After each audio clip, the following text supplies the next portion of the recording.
राकेश टंडन। आज हम उन खबरों की बात करेंगे जो सिर्फ सुर्खियां नहीं बनी बल्कि देश दुनिया की धड़कनों को छू गई। संसद से लेकर सड़क तक, कानून से लेकर राजनीति तक और भारत से लेकर वैश्विक मंच तक आज जो कुछ घटा वो सिर्फ घटनाएं नहीं थी, वो संकेत थे आने वाले समय के। कहीं सत्ता का खेल चरम पर था तो कहीं जनमत की आवाज बुलंद हो रही थी। संसद में उठा हर सवाल, सड़क पर मचा हर हंगामा और दुनिया भर से आती रही बड़ी अपडेट हम लाए हैं आपके लिए एक जगह एक स्क्रीन पर।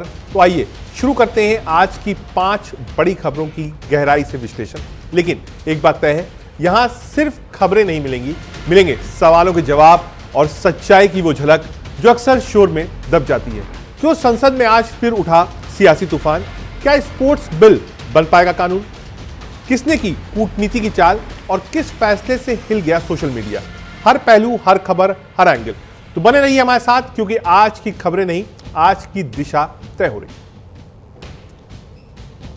सियासत की सबसे बड़ी महाभोज में जहां लोकतंत्र की थाली हर किसी के लिए सजनी चाहिए थी, वहां अब सिर्फ बहस, टकराव और ठहराव परोस दिया गया है।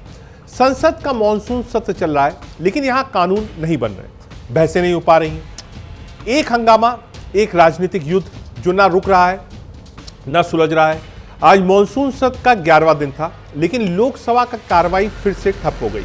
वजह वही विपक्ष का हंगामा। विपक्ष एसआईआर यानी स्पेशल इन्वेस्टिगेशन रिपोर्ट समेत कई मुद्दों पर चर्चा की मांग कर रहा है और सरकार चाहती है कि विधायी काम आगे बढ़े। दोनों पक्ष अपने मोर्चे पर अडिग हैं और बीच में फंसी है जनता जो सवाल कर रही है, क्या संसद अब सिर्फ लड़ाई का मैदान बन चुका है? और आज का दिन और भी भावुक बना जब राज्यसभा के वरिष्ठ सांसद और झारखंड के पूर्व सांसद और झारखंड के जननायक शिबू सोरेन के निधन की खबर आई। संसद में सन्नाटा छा गया। श्रद्धांजलि के लिए के साथ राज्यसभा की कार्रवाई कल तक के लिए स्थगित कर दी गई। एक युग का अंत था, एक विराम जो सियासी शोर के बीच खो गया।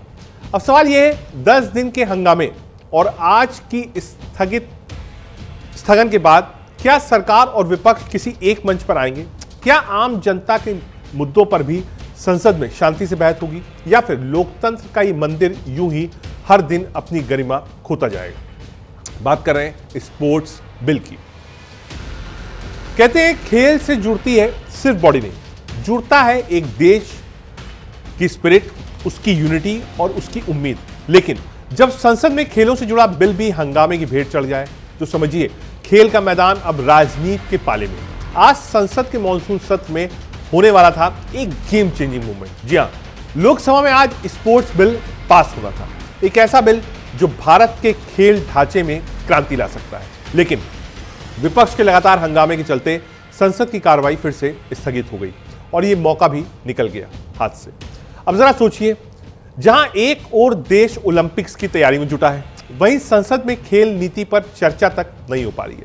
सरकार तैयार थी बिल को पास कराने के लिए, बिल पेश भी कर दिया गया, लेकिन विपक्ष एसआईआर जांच और अन्य राजनीतिक मुद्दों पर अड़ा रह गया और लोकसभा की कार्रवाई फिर स्थगित हो गई। स्पोर्ट्स बिल कोई मामूली दस्तावेज नहीं है, इसमें खिलाड़ियों के अधिकार, खेल संगठनों की पारदर्शिता और नेशनल स्पोर्ट्स फेडरेशनों की जवाबदेही जैसी कई बड़ी बातें शामिल हैं।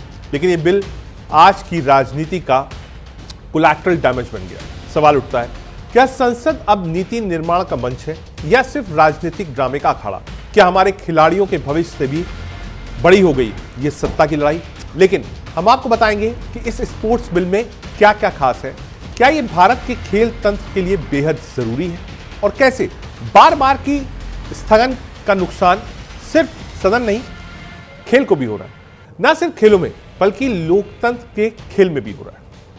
कुछ जानकारी आपको बताते हैं कि आखिर ये स्पोर्ट्स बिल है क्या, जो पहले पेश हो चुका है लोकसभा में। आज लोकसभा से पास होना था लेकिन हंगामे के चलते पास नहीं हो पाया। क्या है नेशनल स्पोर्ट्स गवर्नेंस बिल 2025? खेल संघों में पारदर्शिता लाने के लिए ये नया कानून खिलाड़ियों के अधिकारों की रक्षा के लिए और भ्रष्टाचार, पक्षपात को रोकने के लिए नेशनल स्पोर्ट्स गवर्नेंस बिल की खास बातें क्या है? राष्ट्रीय खेल महासंघों को कानूनी रूप से जवाबदेह बनाया जाएगा। खिलाड़ियों को शिकायत दर्ज कराने का अधिकार मिलेगा। संघों के चुनाव और संचालन में पारदर्शिता अनिवार्य होगी। सभी खेल संघों को आरटीआई के तहत लाया जाएगा। कोचिंग, सिलेक्शन और फंडिंग में स्पष्ट गाइडलाइंस होगी। गैर खिलाड़ी पदाधिकारियों पर सीमा तय कर खिलाड़ियों को क्या मिलेगा, ये बताते हैं। ज्यादा सुरक्षा और सहयोग, खेल संघों में भागीदारी का अधिकार, अनुचित चयन या भेदभाव पर कार्रवाई की सुविधा, कब और कैसे लागू होगा। नेशनल स्पोर्ट्स गवर्नेंस बिल, संसद में बिल पेश हो चुका है, हंगामे के कारण अब तक पास नहीं हो पाया। पास होने के बाद चरणबद्ध तरीके से लागू किया जाएगा। चुनौतियां क्या है इसके आगे? कई खेल संघों का विरोध भी है, राजनीतिक हस्तक्षेप की आशंका है, कानून का सही क्रियान्वयन एक बड़ी चुनौती भी। अब आपको बताते हैं कि बीसीसीआई पर इसका क्या असर पड़ेगा, लेकिन उससे पहले कुछ राजनीतिक प्रतिक्रिया है इस स्पोर्ट्स बिल पर, वो सुनवाते हैं। नहीं, स्पोर्ट्स बिल को पहले आया जाए, इंट्रोड्यूस हो जाए तो समझेंगे, फिर उसके बाद उस स्टैंडिंग कमेटी को जाता है कि नहीं जाता है देखना पड़ेगा। कायदे से तो स्टैंडिंग कमेटी को जाना चाहिए, तो देखते हैं कि उसके बारे में क्या निर्णय लिया जाए। ये सरकार जो है ना एक तरह से हर स्पोर्ट्स को संगठन को सुपरवाइज करना चाहते हैं। नहीं, स्पोर्ट्स बिल को पहले आया जाए, इंट्रोड्यूस हो जाए तो समझेंगे, फिर उसके बाद उस स्टैंडिंग कमेटी को जाता है कि नहीं जाता है देखना पड़ेगा। कायदे से तो स्टैंडिंग कमेटी को जाना चाहिए, तो देखते हैं कि उसके बारे में क्या निर्णय लिया जाए। ये सरकार जो है ना एक तरह से हर स्पोर्ट्स को संगठन को सुपरवाइज करना चाहते हैं। नहीं, स्पोर्ट्स बिल को पहले आया जाए, इंट्रोड्यूस हो जाए तो समझेंगे, फिर उसके बाद उस स्टैंडिंग कमेटी को जाता है कि नहीं जाता है देखना पड़ेगा। कायदे से तो स्टैंडिंग कमेटी को जाना चाहिए, तो देखते हैं कि उसके बारे में क्या निर्णय लिया जाए। ये सरकार जो है ना एक तरह से हर स्पोर्ट्स को संगठन को सुपरवाइज करना चाहते हैं। नहीं, स्पोर्ट्स बिल को पहले आया जाए, इंट्रोड्यूस हो जाए तो समझेंगे, फिर उसके बाद उस स्टैंडिंग कमेटी। आपने राजीव शुक्ला को सुना। अब इस बिल की बड़ी बात क्या है ये आपको बताते हैं। भारतीय क्रिकेट कंट्रोल बोर्ड यानी कि बीसीसीआई भी राष्ट्रीय खेल शासन विधेयक के दायरे में है। हालांकि ये सब जानते हैं कि बीसीसीआई दुनिया की सबसे अमीर क्रिकेट बोर्ड है और पैसों के लिए उसे खेल मंत्रालय का मुंह नहीं ताकना पड़ता। लेकिन क्रिकेट बोर्ड को नए कानून व्यवस्था के तहत प्रस्तावित राष्ट्रीय खेल बोर्ड से मान्यता लेनी होगी, भले ही वो सरकारी धन पर निर्भर ना हो।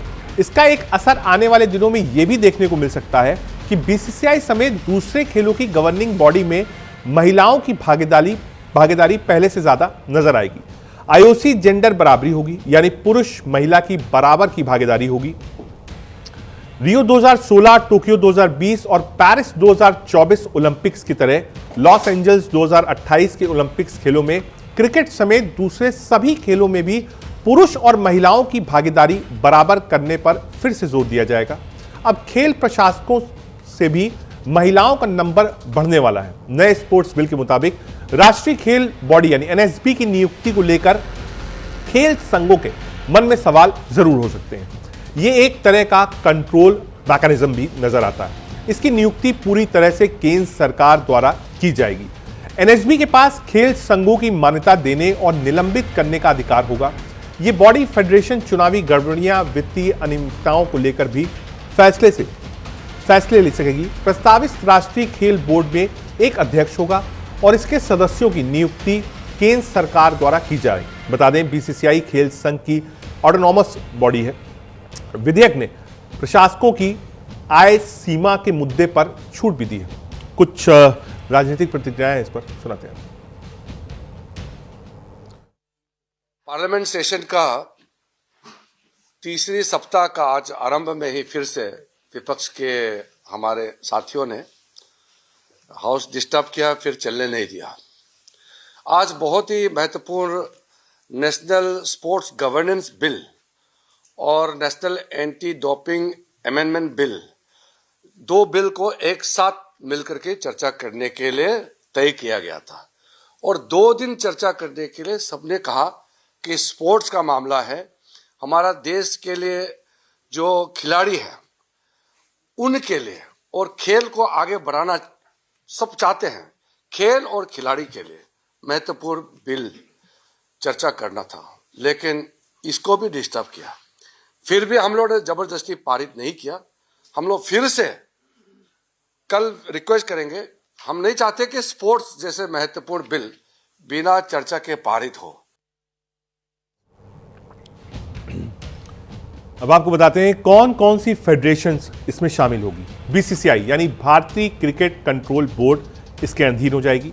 एआईएफएफ यानी All India Football Federation, BI यानी Badminton Association of India, WFI यानी Wrestling Federation of India, Hockey India, AITA यानी All India Tennis Association, Boxing Federation of India, Judo Federation of India, Indian Weight Lifting Federation, Cycling Federation of India, Olympic और para sports से जुड़ी संस्थाएं IOA यानी Indian Olympic Association, PCI Para Olympic Committee of India, ये भी bill के तहत संचालित होंगी। अब सवाल यह है कि राज्य स्तरीय फेडरेशन भी आएंगी दायरे में। तो जी हां, राज्य स्तरीय यूनिट्स और फेडरेशन भी RTI और पारदर्शिता नियमों के तहत आएंगी। उन्हें भी जवाबदेह बनाया जाएगा। सुनिए। देखिए, नेशनल स्पोर्ट्स बिल एक ऐसा समय पे आ रहा है जो कि भारत एक खेल की दुनिया में ऐतिहासिक मोड़ पर है। जबकि हम सभी जानते हैं कि भारत में जितने सारे स्पोर्ट्स एसोसिएशन या स्पोर्ट्स फेडरेशन है, सभी में कमोबेश कुछ न कुछ लिटिगेशन है, चल रहा है। IOA के पास ही लगभग 283 केसेस, कोर्ट केसेस पेंडिंग है, जहां कोई पिटिशनर है या रेस्पोंडेंट है। केसेस डिस्ट्रिक्ट रजिस्टर से शुरू करके सुप्रीम कोर्ट तक है और इस पे बहुत सारे साधन और समय जाता है। तो मैं समझता हूं कि ये सारे साधन और समय यदि एथलीट डेवलपमेंट में, खेल के डेवलपमेंट लगाया जाए तो उसमें लाभ होता है। स्पोर्ट्स बिल इस एरिया को एड्रेस किया है। देखिए, नेशनल स्पोर्ट्स बिल एक ऐसा समय पे आ रहा है जो कि भारत एक खेल की दुनिया में ऐतिहासिक मोड़ पर है। जबकि हम सभी जानते हैं कि भारत में जितने सारे स्पोर्ट्स एसोसिएशन या स्पोर्ट्स फेडरेशन है, सभी में कमोबेश कुछ न कुछ लिटिगेशन है, चल रहा है। IOA के पास ही लगभग 283 केसेस, कोर्ट केसेस पेंडिंग है, जहां कोई पिटिशनर है या रेस्पोंडेंट है। केसेस काफी बेनिफिशियल रहेगा। आई थिंक अगर आप स्पोर्ट्स बिल पढ़े तो इसमें काफी सारी चीजें जो हैं गुड गवर्नेंस के फ्रेमवर्क की तरफ काम करने के लिए करी गई हैं।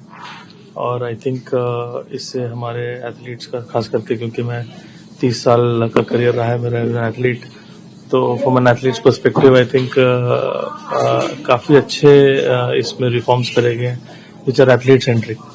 सबसे पहले तो अगर आप देखें कि एथलीट को एक वॉइस मिलेगी एग्जीक्यूटिव कमिटीज में जाने के लिए, जिससे एथलीट सेंट्रिक थॉट प्रोसेस जो है वो फेडरेशन में ट्रांसलेट होगी कहीं ना कहीं। दूसरा जो है आपका जो स्पोर्ट्स ट्राइब्यूनल है, जितने भी विवाद हैं फेडरेशन की वजह से जो एथलीट सफर करते हैं, या फिर एथलीट्स को लेके जो फेडरेशन की तरफ जो विवाद है, वो सारे वेरी इजीली एड्रेस हो पाएंगे, क्योंकि हर किसी एथलीट को कोर्ट जाने की जरूरत नहीं पड़ेगी। ये बिल आज